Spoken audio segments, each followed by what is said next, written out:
তোমরা অনেকে জানতে চাও দিদিভাই তোমার বাবার কি হয়েছিল, তো দুটো প্রশ্নের উত্তর একসঙ্গে দেওয়া হয়ে যাবে। আমার নাম মেনশন করে আমি উত্তরটা দিলাম। লক্ষ্মী ঠাকুরকে তোমরা ঘৃণা করো, এরকম ধরনের অভদ্রের মতন কথা মনে হয় তোমাদের মতন মানুষদের পক্ষে বলা সম্ভব। ভেবে পাই না এত বড় কথা বলার সাহস কি করে পায় যে লক্ষ্মী ঠাকুরকে তোমরা ঘৃণা করো। ঠাকুরকে কেউ কোনোদিন ঘৃণা করে? আরে বাবা, ঈশ্বর তো স্বয়ং একটাই, সেই ঈশ্বরও যা, আল্লাহ তা, গডও তা, সব তো একই।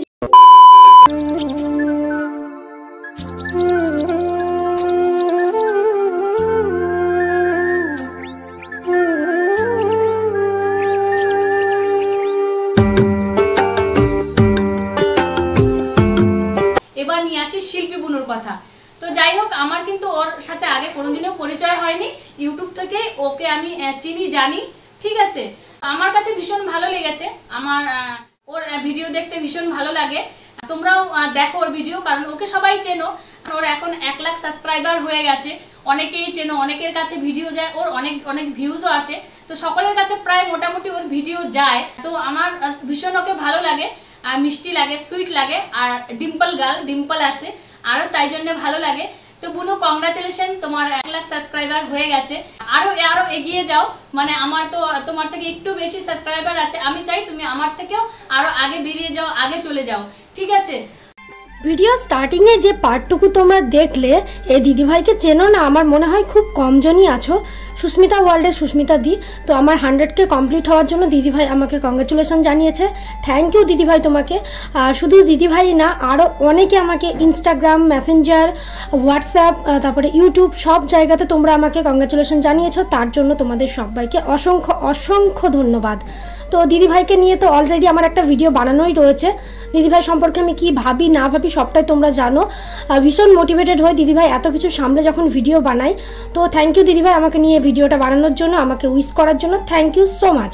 তো চলো এবার আমার ভিডিওতে আসা যাক। তো ইন্ট্রোটা তো এখনও দেওয়াই হয়নি, চলো ইন্ট্রোটা আগে দিয়ে নিই। হ্যালো গাইজ, গুড মর্নিং সবাইকে, and welcome back to my channel. তো তোমরা সবাই কেমন আছো? আশা করি সবাই অনেক ভালো আছো আর অনেক সুস্থ আছো। আমি মোটামুটি আছি একরকম। তো চলো আজকে যা যা করি সেটাই তোমাদের সঙ্গে একটা ছোট্ট ব্লগের মাধ্যমে তুলে ধরার চেষ্টা করবো, আর বেশ কিছু প্রশ্নের আমি আজকে উত্তর দেব। সকালবেলাতে একদম ব্রেকফাস্ট বানিয়ে নিয়েছি, তারপরে এই যে দেখো, এটা কি তোমরা চিনতে পারছো? অনেকেই কিন্তু চেনো, কিন্তু আমি এটার সঙ্গে প্রথম পরিচিত হলাম।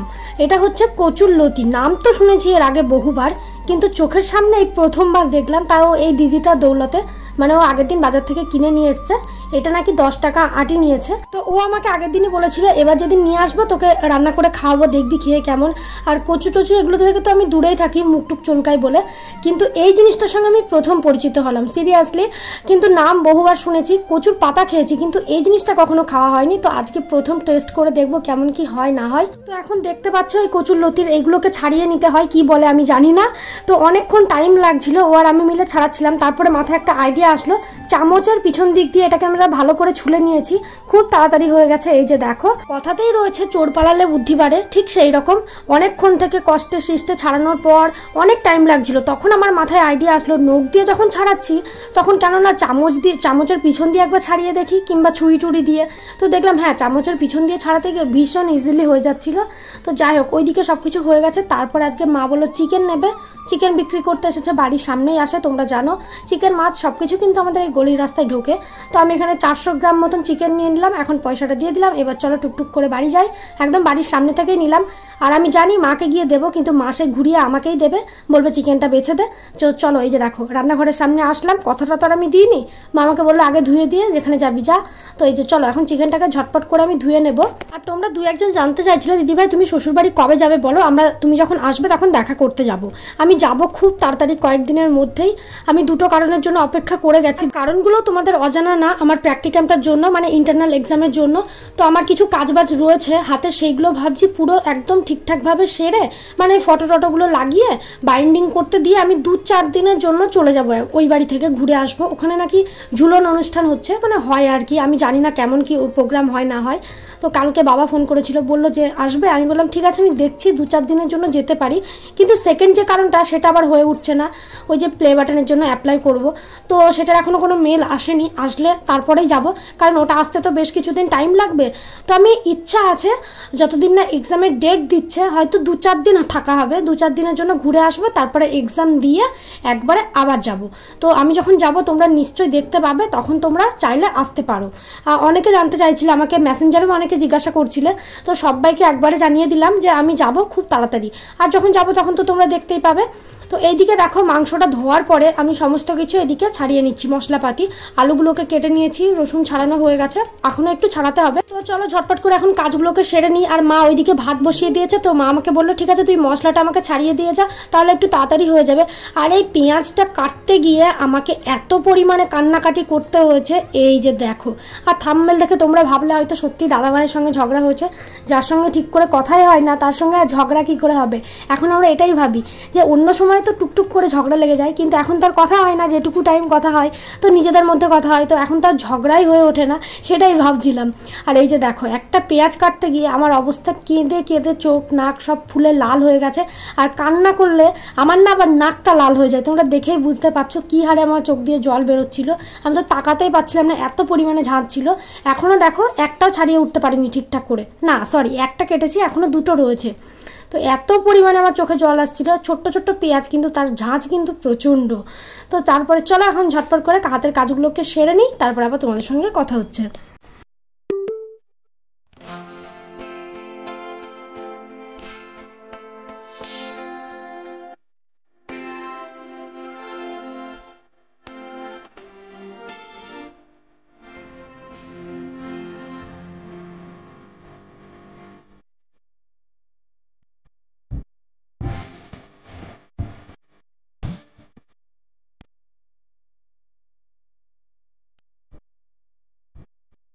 সমস্ত কিছু রেডি করে মাকে দিয়ে এসেছি, মা রান্নাবান্নাটা করছে। আর এখন আমি টাকা হাতে নিয়ে বেরিয়ে পড়লাম, একটুখানি দোকানে যাব, দোকানে বলতে জেরক্সের দোকানে। তো ওখানে আমাদের গ্রামে 2টো রয়েছে, দেখা যাক কোনটাতে হয়। ওই যে প্রজেক্টের কিছু কাজ বাকি রয়েছে, ফ্রন্ট পেজগুলো বার করতে হবে, আর বিভিন্ন আসন রয়েছে যোগাসন, তো তার কিছু ছবি আছে সেগুলোকে বার করতে হবে। তার জন্য আমি বেরিয়ে পড়লাম, 2-3 দিন থেকে যাব করছিলাম, আমার আর কিছুতেই যাওয়া হয়ে উঠছিল না, মানে টাইমে হয়ে উঠছিল না, এই এডিটিং করা এই করা তার মাঝে আর হয়ে উঠছিল না। এখনও কিন্তু মেন যেটা কাজ, এগুলোকে কমপ্লিট করার পর বাইন্ডিং করতে দিতে হবে, তো সেটা আবার ধুবলিয়া ছাড়া হবে না। তো সব কিছু রেডি করে আমি ভাবছি সোহেলকে দিয়ে দেবো, ওকে বলবো করে রাখিস, আমার পক্ষে এখন সম্ভব না যাওয়া। তারপর এইদিকে দেখো এগুলোকে নিয়ে আমি সব বসলাম, সেই তখন গিয়েছি, তারপরে এতটা বেলা চলে গেছে, বাড়ি এসে স্নান টান করে এই জাস্ট বসলাম এগুলোকে নিয়ে। আর এই যে দেখো মোটামুটি এগুলোকে বার করেছি, একটা ফ্রন্ট পেজ বার করেছি, আর বাকিটা আমি হাতে 2-1টা লিখে নেব, কারণ সবগুলোকে একসঙ্গে বাইন্ডিং করতে বলে দিয়েছে। আর এই যে যোগাসনের এগুলোকে বার করেছি, এগুলোকে সব কেটে কেটে লাগাতে হবে আবার, মানে প্রচুর কাজ রয়েছে। লেখালেখির পর্বটা এক্সামের আগেই করে রেখেছিলাম, তাই এখন রক্ষে, নয়তো আবার বসে বসে লিখতে হতো। সাইন টাইন সব কিছু আমার করারও হয়ে গেছে, শুধুমাত্র এই ফটোগুলোকে লাগানো বাকি ছিল। তো চলো এখন ঝটপট করে এই কাজগুলোকে করে নিই। আরেকটা কথা খুব মনে আসলো, সেটা তোমাদের সঙ্গে একটুখানি শেয়ার করি। তোমাদের দাদাভাই যখন এবার ডিউটিতে গেল, মানে যে ছুটিটাই বাড়িতে ছিল, আমাকে কিন্তু 3-4 দিন চিকেন রান্না করে খাইয়েছে। তো এখন তো আমি চিকেন রান্না খুব ভালোভাবে শিখে গিয়েছি, তাই ভাবছি এবার যখন ও বাড়িতে আসবে তখন তো কত মজা, আমি ওকে চিকেন রান্না করে খাওয়াবো প্রথমবার। মানে ওর হাতের আমি বহুবার খেয়েছি, 4-5 বারেরও বেশি, তারও বেশি হয়তো, কিন্তু ওকে আমি কখনো কিছু রান্না করে খাওয়াইনি, চিকেন তো নাই।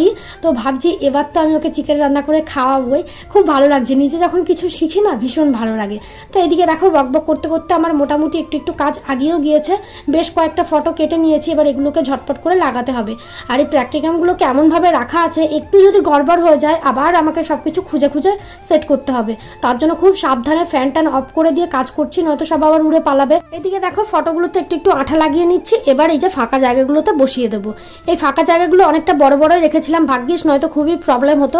ফটোর আইডিয়াটা তো আগে থেকে বোঝা যায় না কতটা কি জায়গা রাখতে হবে না রাখতে হবে, তো যাই হোক দেখছি ঠিকঠাকই আছে মোটামুটি। তো চলো এদিকে আমি কাজগুলো সেরে নিই, পরে কথা হচ্ছে। তো যে কথাগুলো এখন আমি তোমাদের সঙ্গে শেয়ার করতে চলেছি, এই কথাগুলো আগেও আমি একবার বলেছি, কিন্তু কিছু সাবস্ক্রাইবার আমার নতুন, কিছু না, অনেকটাই সাবস্ক্রাইবার আমার চ্যানেলে নিউ, তারা হয়তো জানে না, যেহেতু অনেক আগের ভিডিও, প্রায় 6-7 মাস তারও আগের ভিডিও, মানে তারও আগে আমি একবার পোস্ট করেছিলাম, তাই ভাবলাম যেহেতু আমার এতগুলো নতুন ফ্যামিলি মেম্বার্স, তো তাদেরও জানা হবে। আর তোমরা অনেকে জানতে চাও দিদিভাই তোমার বাবার কি হয়েছিল, তো দুটো প্রশ্নের উত্তর একসঙ্গে দেওয়া হয়ে যাবে। সামনে লক্ষ্মী পুজো আসছে, তো সেই কারণেই আরও ভিডিওটা বানানো। আমাদের বাড়িতে তো লক্ষ্মী পুজো হয় না, কেন হয় না, কি কারণে হয় না অনেকেই জানে, যারা আমার চ্যানেলে পুরনো ভিউয়ার্স রয়েছে তারা সবাই জানে, কিন্তু যারা নতুন তারা জানে না। তো তাদের জন্য আরেকবার বলা, আর এটাই লাস্ট টাইম এই বিষয় নিয়ে বলা। তো কেন হয় না, কারণ ওই ডেটে আমার বাবা মারা গেছিলো। তো লক্ষ্মী পুজো যেদিন হবে, মানে মনে করো কালকে হবে, তো আজকে রাত 11টার সময় মারা গেছে। তো সেই রাতে তো আর হচ্ছে গঙ্গা দেওয়া হয়নি, কারণ ডাক্তারের কাছে নিয়ে যাওয়া, হাসপাতাল থেকে আসার পরের দিন মানে লক্ষ্মী পুজোর দিন আমাদের পুরো কাজটা হয়েছিল। তো সেই জন্য সেই বছর লক্ষ্মী পুজোটা আমাদের বাধা পড়ে গেছে। তো সেই বছরে মা লক্ষ্মী পুজো যখন বাধা পড়েছে তখন তুলে দিয়েছে। এটা হচ্ছে গেল বিষয়। আমি খুব সংক্ষেপে বলছি, কারণ এই বিষয়গুলো যতটা ক্লিয়ারলি বলবো তত আমার গলা ভারী হয়ে আসবে। তোমরা জানো এর আগে একবার বলতে গিয়ে আমি কেঁদে ভাসিয়েছিলাম, যেই কারণে আরও বলতে চাই না। তো যারা আমার চ্যানেলে নতুন তারা জিজ্ঞাসা করছিল দিদিভাই তোমার বাবার কি হয়েছিল। তো আমার বাবার হয়েছিল স্ট্রোক, হার্ট অ্যাটাক টাইপের। রাত 11টা, 10:30, 11টা এরকম টাইমে খাওয়া দাওয়া করে আমরা শুয়েছিলাম। তারপরে 12টার পরই মনে হয়। তো তখন আমার বয়স ছিল খুবই ছোট, আমি ওই 6-এ পড়ি, মানে ওই 11 বছর এরকম। তো তখন খুবই ছোট আমি, ওই অত রাতে কাকে, আমাদের এই বাড়িটা যেহেতু আমরা একা থাকি, তো ওই অত রাতে সবাইকে ডাকা, চিল্লে রাত্রিবেলা মানে বুঝতেই পারছো ঘরে ফ্যান চলে, কেউই শুনতে পাবে না। তো সেই সব কিছু আমি করেছিলাম। তখন ওইটুকু বয়সে ভীষণ ভূতের ভয় ছিল, জানোই ছোটোবেলায় মানুষ প্রচণ্ড পরিমাণে এইসব ভয়গুলো পায়। আর সেই ভয় কাটিয়ে আমি গিয়ে সবাইকে ডেকেছিলাম, কিন্তু শেষ পর্যন্ত কোনো লাভ হয়নি। ডাক্তার বাড়ি নিয়ে যেতে যেতে মাঝ রাস্তাতেই মানে এখান থেকে মোড়াগাছা পর্যন্ত নিয়ে গিয়ে একটা ডাক্তার রয়েছে সেখানে দেখানো হয়েছিল, সেখানে বললো যে মারা গেছেন। তো তারপরেও হাসপাতালে নিয়ে যাওয়া হয় কৃষ্ণনগর শক্তিনগরে, কিন্তু একই কথা বলে। তো এই দিনটা আমাদের জীবনে সব থেকে, যদি বলো দিদিভাই তোমার জীবনে সব থেকে বাজে দিন কোনটা বা বাজে ডেট কোনটা, তো এটাই বলবো এই দিনটা আমার জীবনে সব থেকে খারাপ দিন। ওইটুকুনি বয়সে আমি আমার বাবার মুখাগ্নি করেছিলাম, সেটাও আমি তোমাদেরকে বলেছি। প্লাস আমি আমার বাবার সমস্ত কাজ আমি করেছি আমার জ্যাঠা ছেলের সঙ্গে সঙ্গে। তো এই দিনগুলো নিয়ে আমি আর কথা বলতে চাই না। তোমরা অনেকে জানতে চেয়েছিলে যে কি হয়েছিল, তো তোমাদেরকে আমি জানিয়ে দিলাম কবে হয়েছে, কি কারণ, মানে কতদিন আগে হয়েছে, সেগুলো সব কিছু আমি তোমাদের সঙ্গে ক্লিয়ার করলাম। আর চাইবো যেন ভবিষ্যতে কখনো যেন কোনো ফ্যামিলির ওপর এরকমটা না হয়। তো এই সব কিছুর মধ্যেও একজনের একটা কমেন্টের আমি উত্তর দিচ্ছি। জানি দিদিভাই তুমি আমার ভিডিও দেখবে, তোমাকে এরপরেও আমি দিদিভাই বলে সম্বোধন করছি, এটা হচ্ছে আমার শিক্ষা। তো তুমি অনেক আমার ভিডিওতে কমেন্ট করো ভালো খারাপ মিলিয়ে, তার জন্যই তোমাকে আরও ভালোভাবে কথাগুলো বলছি, নয়তো হয়তো অন্যভাবে আমি তোমাকে উত্তর দিতাম। আমি একদম ভালোভাবে তোমাকে কথাটা বলছি, কমেন্টটা তোমরা নিজেরাই পড়ে নাও। তো দিদিভাইটা আমাকে লিখেছে লক্ষ্মী পুজোর দিন তোমার বাবা মারা গেছে, তাই লক্ষ্মী ঠাকুরকে অপমান করাটা ঠিক না। তার মানে কি তোমরা লক্ষ্মী ঠাকুরকে ঘৃণা করো? তোমরাই বলো, এটা কোনো কথার মতন কথা যে লক্ষ্মী ঠাকুরের পুজো করি না মানে লক্ষ্মী ঠাকুরকে আমরা ঘৃণা করি? আচ্ছা, বাড়িতে কালী ঠাকুরের পুজো ডেইলি কতজনের হয় বলতে পারবে? তার মানে কি আমরা কালী ঠাকুরকে ঘৃণা করি? বাড়িতে গণেশজির পুজো কতজনের বাড়িতে হয়, তার মানে কি আমরা গণেশ ঠাকুরকে ঘৃণা করি? আজব মানুষ এরা, সত্যি জানি না। আর এই দিদিভাইটা মানে আমাকে ভালো খারাপ মিশিয়ে অনেক কমেন্ট করে, কিন্তু কিছু কিছু কথা না মাত্রা রেখে বলা উচিত। হয়তো তুমি আমার থেকে বয়সে অনেক বড়, তোমার জ্ঞান এগুলো অনেক বেশি হওয়া উচিত ছিল আমার থেকে, যে কোথায় কি বলতে হয় না বলতে হয় এগুলো তোমার বেশি জানা উচিত ছিল। আরেকদিন বলেছে তোমার মা তো বিধবা মানুষ, লাল কালারের শাড়ি কেন পরেছে, তাহলে ভাবো কতটা মানে মানুষকে হার্ট করে কথা বলে। তুমি ভালো খারাপ মিলিয়ে আমাকে কমেন্ট করে আমি জানি, কিন্তু খারাপ কথাটা এমন মাত্রা ছাড়িয়ে যায় যে তোমার ভালো কথাগুলো কখনোই মাথায় আসবে না। লক্ষ্মী পুজোর দিন আমার বাবা মারা গেছে, তার মানে সেই কাজটাই হচ্ছে আমাদের বাধা পড়ে গেল। মানে কালকে পুজো হবে, আর আজকে রাতে আমাদের আগের দিন সব রান্নাবান্নার একটা নিয়ম থাকে, অনেকের অনেক নিয়ম। লক্ষ্মী পুজোর দিনে কারোর রান্নাবান্না হয় না, কারোর হয়, আমাদের হয় না। তো আগের দিনে অনেক রকমের রান্নাবান্না করতে হয়, আমাদের এরকম নিয়ম রয়েছে। সেই সব কিছু হয়েছিল। আর সেইবার আমাদের বাড়িতে সেকেন্ড, মানে আমার মায়ের সেকেন্ড লক্ষ্মী পুজো ছিল। আগে তো একসঙ্গে হতো, তারপর জেঠুরা চলে গেছিলো, তারপরে মা সব কিছু নতুন করে কিনেছিল। একবার হয়েছিল, তারপরে ওটা সেকেন্ড বার ছিল। তো সেইবার হতে গিয়েও হয়নি। মানে পুজোর দিন একটা মানুষের যদি কোনো কাজে বাধা পড়ে যায়, দেখবে বাড়িতে, যে কোনো বাড়িতে, সেই কাজটার করা উচিত না, বা করে না, মানুষ করতে চায় না। বাধা পড়ে যাওয়া মানে সেই জিনিসটা করলেও হবে না, কোনো হয়তো একটা অমঙ্গল হতে পারে, এরকম মানুষের মনে আশঙ্কা থাকে। আর যদি অন্য কেউ হয় সেক্ষেত্রে আলাদা, যার বাড়ি সেই মানুষটাই যখন সেই পুজোর দিন যদি মারা যায়, কেউ চাইবে যে এই পুজোটা আবার করতে?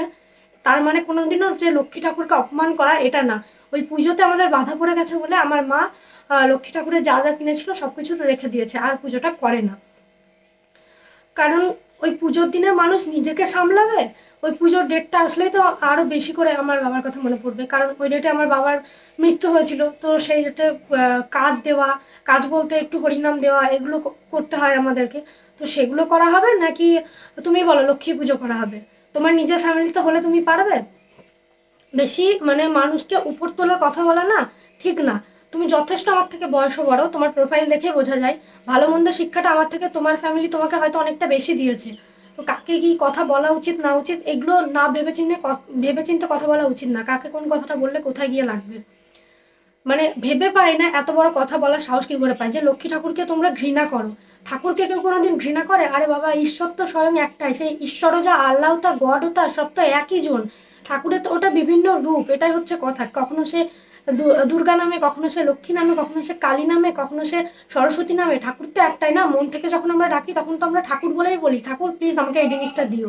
তখন তো আমরা লক্ষ্মী দুর্গা কালী বলে মেনশন করি না, তাই না? তাই তোমাকে আমি একটা কথাই বলবো, যা বলেছো বলেছো, এইসব রকমের কোনো কমেন্ট করো না। আজ যে কথাটা বলেছো না, তাই তোমার নাম মেনশন করে আমি উত্তরটা দিলাম। লক্ষ্মী ঠাকুরকে তোমরা ঘৃণা করো, এরকম ধরনের অভদ্রের মতন কথা মনে হয় তোমাদের মতন মানুষদের পক্ষে বলা সম্ভব। ঠাকুরকে কেউ কোনোদিন ঘৃণা করে না। তো এই কারণেই আমাদের বাড়িতে পুজোটা হয় না, কারণ ওই কাজে বাধা পড়ে গেছিল। 1 বছর যখন হয়নি, বন্ধ হয়ে গেছে, তারপরে আমার মা নতুন করে পুজোটাকে তোলেনি। এটা সবাই বুঝতে পারবে। দেখবে পুজোর দিন যদি কেউ মারা যায়, যদি কাছের কেউ হয়, সেই পুজোটাকে বন্ধ করে দেওয়া হয়। বাড়িতে যদি কোনো পুজো হতে হতে মারা যায়, তাহলে সেই পুজোটাকে তুলে দেওয়া হয় বাড়ি থেকে। আমার মনে হয় এটা অনেকের বাড়িতেই হয়। তো আশা করবো এরকম ধরনের কমেন্ট আর করবে না। আর তোমাদের যা যা কোশ্চেন ছিল সব উত্তর পেয়ে গেছো যারা আমার চ্যানেলের নতুন। চলো আজকের ভিডিওটা আমি এ পর্যন্ত রাখছি। ভালো লাগলে লাইক করো, কমেন্ট করো আর চ্যানেলটা সাবস্ক্রাইব করো। টাটা সবাইকে। মুডটা প্রচণ্ড অফ হয়ে গেল আমার, এই বিষয়ে কথা বলতে গেলে মনটা খারাপ হয়ে যায়। আরও মন খারাপ হবে, সামনেই বাবার কাজের দিন আসছে। তো টাটা সবাইকে।